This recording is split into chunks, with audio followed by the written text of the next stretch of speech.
Let's revise chapter. Force and pressure.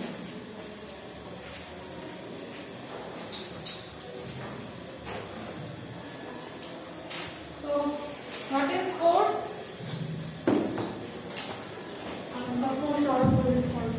Push or a pull is all force. So let us recall by some everyday life experiences. What do you do to make a football move? You kick it, है ना? You push it. What do you do to make a moving ball move faster? Kick it hardly more, है ना? Okay. Now how does a goalkeeper stop a ball? By applying force to it? A hockey player changes the direction of the moving ball with a flick. How does they do that? Again with some amount of force, with a push or a pull. So in some condition में, in some situation में, the ball is either made to move faster or slower, or its direction of motion is changed. And it is all because when the player are applying some force. Force means a push or a pull. Okay. So what is force? Force is a push or a pull on an object is called force. Now action जो भी होता है like picking, कुछ pick करना, कुछ open करना, कुछ shut करना, shutting, kicking, hitting, ये सारे के सारे action used to describe a certain task. Each of these action usually result in some kind of changes in the state of motion of an object. इन सबसे हम उसकी state change कर देते हैं, ठीक है? So do you notice that any action, कोई भी action है वो क्या हो रहा है, या तो आप उसमें क्या apply कर रहे हो, तभी हो रहा है जब या तो आप उसमें क्या apply कर रहे हो, push or a pull. So in science, a push or a pull on an object is called force. Thus we can say that the motion imparted to object was due to the action of force. ठीक है? जो motion किसी object में आ रहा है वो किसकी वजह से आ रहा है? Due to the action of force. Now force are due to interaction. Force तभी होगा जब दो object के बीच में क्या होगा? Interaction होगा. Suppose a man is standing and behind a stationary car. कोई कार है रुकी हुई है, man is standing behind that car. Will the car move due to his presence? No, of course not. Suppose the man now begin to push the car. So then how he applies the force on it? Force apply कर रहा है and the car may begin to move. Car क्या करने लगेगा? Move करने लगेगा. So there are three situations in your book, page number 129, where in one situation a car being pushed by a man. In the second situation, the two girls, both of them are pushing each other, and here but who is pushing whom? Who is pushing more and who is pushing whom? In the third situation, who is pulling whom? Okay, and in the fourth situation again it is who is pulling whom. So आपको B वाले में confusion हो सकती है, but in C it is already shown that a man is pulling the bull. Okay. Now in all these situations,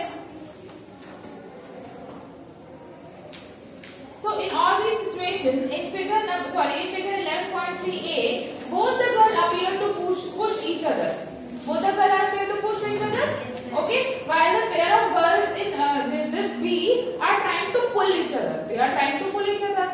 Now similarly, the cow and the man appear to pull each other. Cow is also pulling. So the girl in the two situations shown here are applying force. One is pushing, other is pulling. Both are applying force. And in the third case also, man or a cow, both are applying force. Okay. So from these examples, we can infer that at least two objects must interact for a force to come into play. दो object interact करने चाहिए तभी force हो सके. ठीक है. So thus an interaction of an object with another object result in the force between the two objects.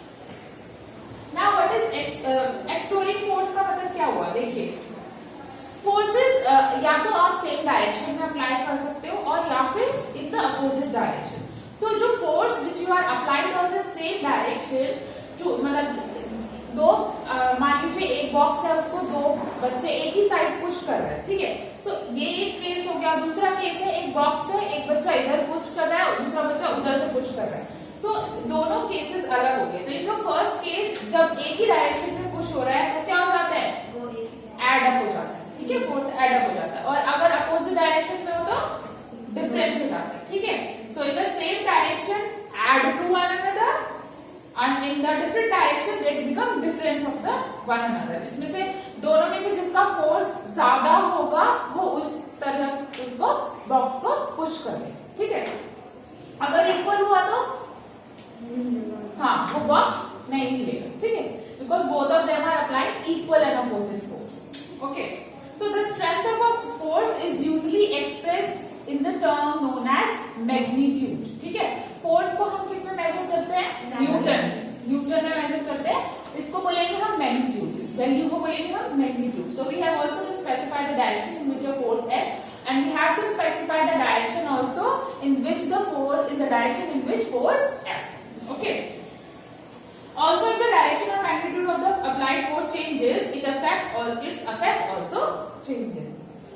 now a force can change the state of motion। देखिए for example अगर मैं लेती हूँ, फुटबॉल खेलते हैं अपने से कोई, तो while taking a penalty the player apply a force. जब पेनल्टी लेना होता है तो प्लेयर फोर्स अप्लाई करता है ना ऑन अ बॉल, है ना। So before being hit the ball was at rest, बिना हिट करे पहले बॉल रेस्ट पे था, and so its speed was 0, कुछ भी स्पीड नहीं थी, and the applied force make the ball move towards the goal, ठीक है। Suppose the goalkeeper dive or jump, dive करता है, jump करता है to save the goal। By his action, the goalkeeper try to apply a force, वो भी apply कर रहा है force, इधर player ने भी apply किया, इधर वो रोकने के लिए वो भी apply कर रहा है force, and the force applied by him can stop the ball, है ना, और deflect the ball ताकि वो goal save कर सके, goal being scored, saving a goal being scored। So if the goalkeeper succeed in stopping the ball, its speed decreases to 0, ठीक है। These observations suggest that a force applied on an object may change its speed। किसी भी object पे जब हम force apply करते हैं तो वो उसकी हम स्पीड भी चेंज कर देते हैं।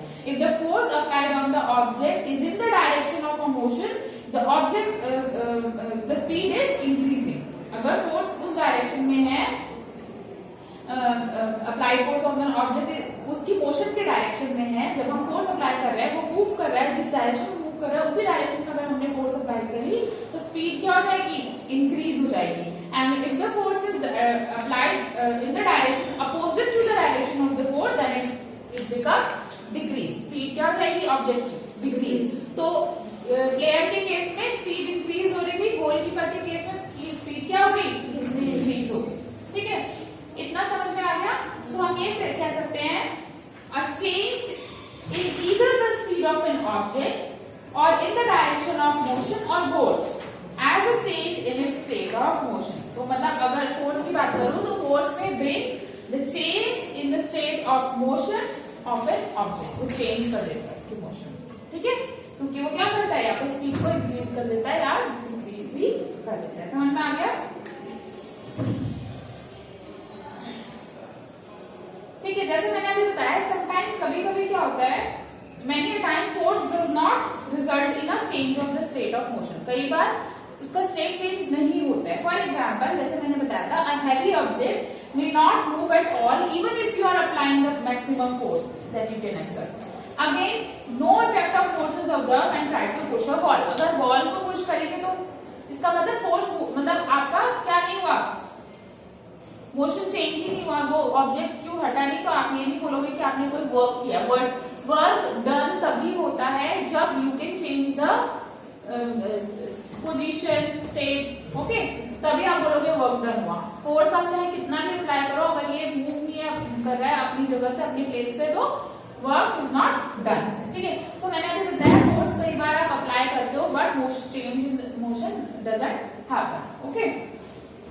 Force can change the shape of an object, ये तो सबको पता होगा। Force can easily change the shape of an object, like आप बलून है, बलून को स्क्वीज कर दो और ज्यादा फोर्स से आप कोई भी चीज क्या कर सकते हो, उसकी शेप चेंज कर सकते हो, ठीक है।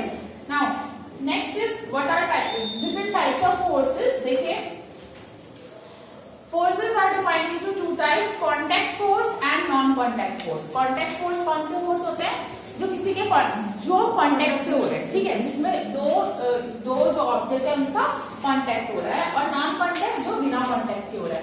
कांटेक्ट फोर्स में कौन कौन फोर्सेस होते हैं, muscular force, friction. Non contact forces में कौन कौन से आते हैं, मैग्नेटिक, इलेक्ट्रोस्टैटिक, ग्रेविटेशनल, ठीक है। इसके बाद हम पढ़ेंगे प्रेशर और। नाउ मस्कुलर फोर्स कौन सा फोर्स हुआ,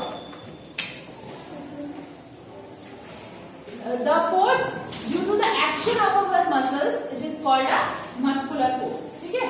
So अगर मैं बोलूं कि आपने कोई ऑब्जेक्ट लिफ्ट करा, आपने बुक को लिफ्ट करके एक प्लेस से दूसरी जगह रखा, तो आप अपने मसल्स का यूज कर रहे हो, तो that is the example of muscular force, ठीक है।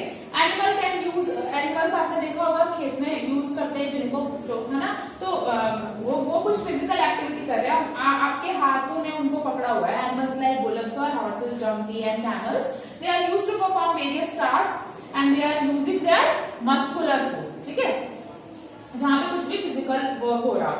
सो muscular force can be applied when it is a contact with an object, ठीक है। मस्कुलर फोर्स तो तभी होगा ना जब आपसे कांटेक्ट होगा, so that is why it is an example of contact force. Muscular force is an example of contact force. Now friction, most important, friction. एक बॉल है, it is rolling down, gradually slows down and फिर वो stop हो जाएगा एक जगह, ठीक है। हम पैडलिंग का बाइसाइकिल अगर आप छोड़ दो तो कुछ देर तक वो चलेगा और फिर स्टॉप हो जाएगा, ठीक है। अ कार और a scooter also come to rest, अगर आप इसका इंजन स्विच ऑफ कर दो थोड़ी देर बाद वो रुक जाएगा। Similarly a boat comes to rest if we stop rowing, ठीक है।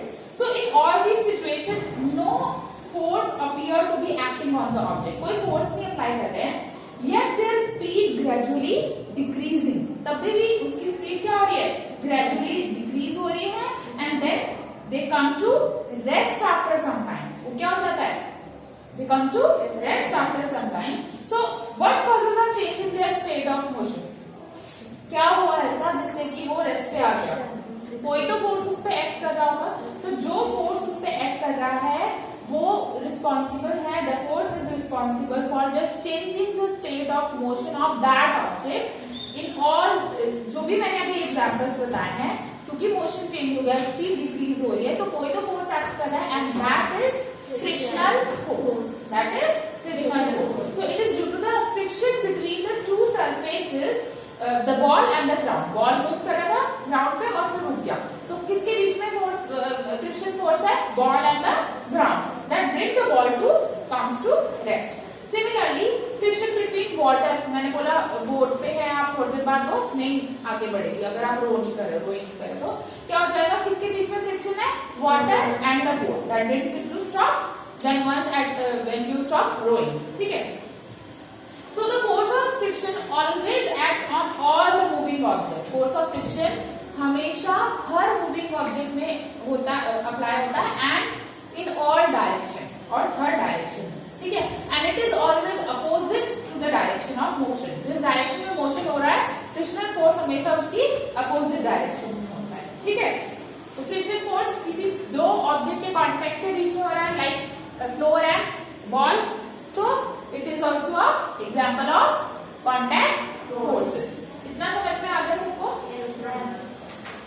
अभी नॉन कांटेक्ट फोर्स हम बाद में डिस्कस करेंगे, and your homework is to revise this chapter, okay, this chapter is coming in your second term, okay, so you have to revise this chapter, और इतने में आपको कोई भी डाउट होगा तो आप पूछेंगे, ठीक है, and I will ask questions from this chapter from all of you.